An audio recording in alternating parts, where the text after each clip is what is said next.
So you got a new Keto Coach monitor and you don't know where to start? I got you covered. Work it, make it, do it, makes us harder, better, faster, stronger.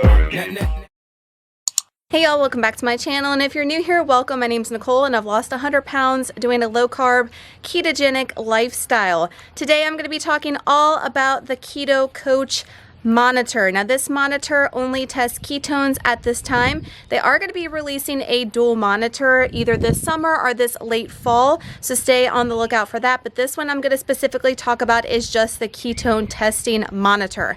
I've had a lot of questions about this monitor, how to use it, I don't bleed, how to prick my finger, how do I read these levels, how do I get into ketosis, what does this number mean for me. I'm going to bring you down to the counter. I'm going to take my ketones and show you how I take mine using this Keto Coach, and then I'm going to give you some tips and tricks along the way. So here's a little overview of what you're going to get in your Keto Coach. Now granted, mine is over a year old, so yours might look a little bit different. I know they did reformulate like the casing and stuff in it. So you're going to have your monitor here. You're going to have some strips that come with it. I highly recommend y'all order the extra strips because I don't think the original one comes with a lot. So you want to order that pack of 50, I think is what they sell it with, because you'll definitely need those. You've got your little prick thing here, and it does come with the lancets that look like this, and you just put the little cap over. You are going to set it to whatever number is best for you in pricking your finger. It goes all the way up to number 9. I have mine set to number 9. I am not a good bleeder at all, and I've had a lot of conversations with y'all in the Facebook group and on Instagram about that. You're having really hard time pricking yourself and getting blood out with this actual sticker thing, and you're wasting a lot of your strips, which you don't want to do because they cost money. So this is my little hack that I do. It also comes with your user guide. I do use that user guide often because I have to change the date on this. Sometimes it resets and acts funky, and I need to change the date and the time. So y'all see I have my little hair ties in here. They don't come with those are mine. So I wash my hands thoroughly with soap and then with water, of course, and then I use a paper towel to pat dry my hands. I take my hair tie and I wrap it around my finger. Now, I always like to test the same finger. You can do different fingers, especially if you are one to get bruised up when pricking your finger. So I'm gonna go ahead and set my lancet and have that good and going. Again, it's at the number 9 setting. While my finger is going ahead and getting all the blood like pumped to the top or the end. Some people might say this is the wrong way to do it, guys, but this is the only way I can get myself to bleed enough to be able to use the monitor. I know, what is my life? And I know a lot of y'all out there are the same. So I'm gonna go ahead and get my little strip ready. Here's what they look like. I like the fact that they come individually sealed, which is nice, so you know they're not tampered with. And these are way cheaper than any other test strips I've seen with any other ketone monitor. I go ahead and set mine in there until I'm ready because I don't want it to like fade out on me and I have to put it back in there.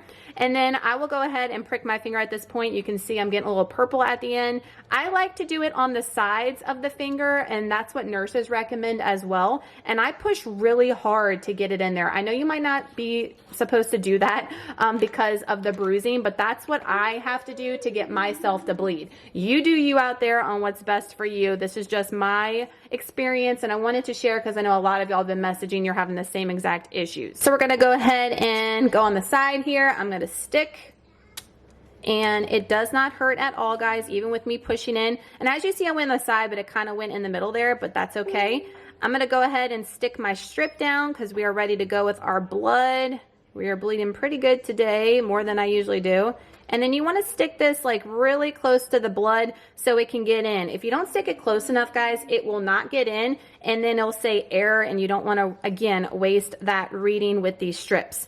So I'm coming in at a 1.5 today. I have been fasting. This is a 20-hour fast for me, and I've just hit my 20-hour window there. So that is a good reading for me. Yesterday, I came in at a 0.5 on my full day of eating window. So of course, I always read higher when fasting than I do on my full day of eating windows. And on the Keto Coach, 0.5 and above is nutritional ketosis. So when you get to like 1.0 or higher, that's going to be your fat burning mode, and you're really in a really high state of ketosis with fat burning mode. The Keto Coach monitor, the user guide, is really good because it talks about all the different levels of ketosis as well, what to look out for, especially if you're a diabetic as well. It talks a lot about that in there. So definitely give that a read. It is something that you want to read over when you first get your Keto Coach. But just to let you know, 0.5 and above is reading ketosis. Now, if you come in at a 0.4, I don't want you guys to be alarmed, because if you have been using a lot of energy throughout the day, if you just got done with a HIIT workout,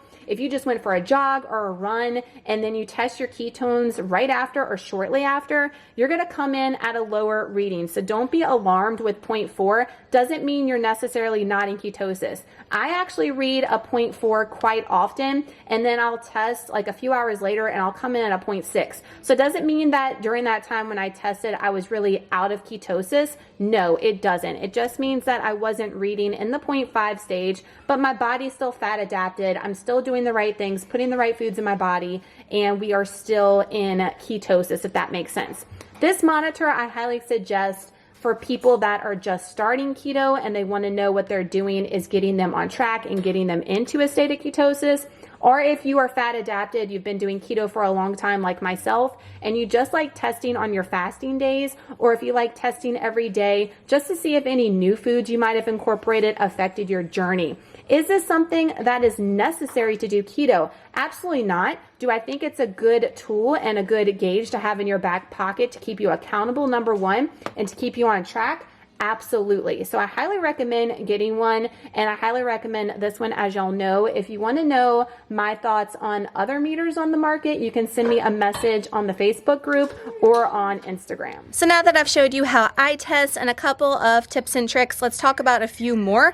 So one thing I want to mention is I get the question all the time, when is the best time to test my ketones?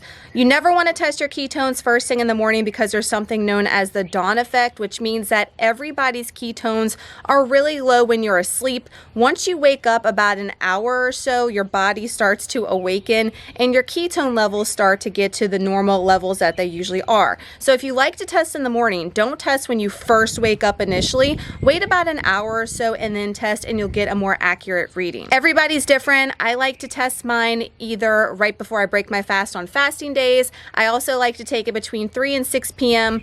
or after dinner on my full day of eating windows. That's just me. That's when I get the best results. If you want to know when you get the best results when you first get it, you're just going to have to play around with it and test different times of the day, before eating, after eating, and see what results are best for you and what time of the day works best for you and your body. Like I mentioned in the video, I don't want y'all to get alarmed if it comes in at a 0.4. There are lots of things that can make you have a reading that isn't technically ketosis in the monitor.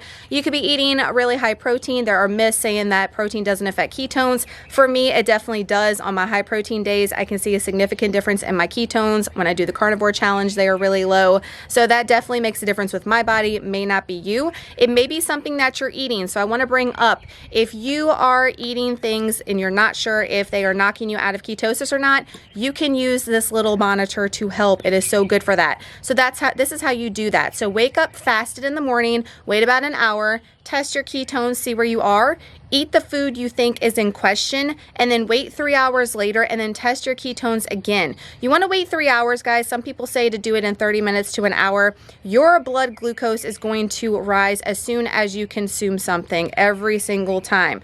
So you don't want to test right away. That might give you a false reading on there. But after 3 hours, your blood sugar levels start to go down and stabilize, and then you can see if a food really is affecting you or knocking you out of ketosis. So if you're thinking something is a culprit and you want to know if you need to get it out of your keto lifestyle, use this monitor, do fasted ketones, and then eat it. Test 3 hours later. That will give you the results. So I hope today's video helped clarify some questions you had about your brand new keto coach, or if you've had the keto coach for a while and you had some questions lingering. I hope this video was informative and definitely helped you out. Oh Lord, this is wind. And if you don't have a monitor and you've been on the fence about buying a keto coach and you like everything that you heard today, I do have a link down below, and if you use that link with the code nburgess, that will get you a discount off your order, so that way you can save a little bit of money there. So definitely look in the description box. I'll have it in a pinned comment as well.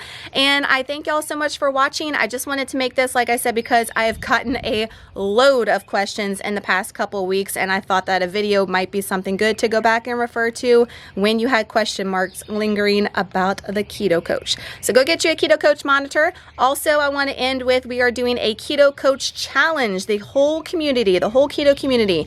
On May 4th through the 8th, we're going to be testing our ketones every single day. And if you post it on Instagram with the hashtag 5-day ketosis, you're going to be in the running for some amazing prizes for some awesome companies like Quest, High Key. So many different keto companies are on board for this challenge, and Keto Coach would definitely like to see your reading and how you're doing as well. It's just a great way to encourage the community to keep going, whether we are reading in ketosis or not. So definitely join us May 4th through the 8th for the 5-day ketosis challenge. So thank y'all so much for watching. I hope you have an amazing day. I hope this video was helpful, and I will see y'all in my next one. Bye, y'all.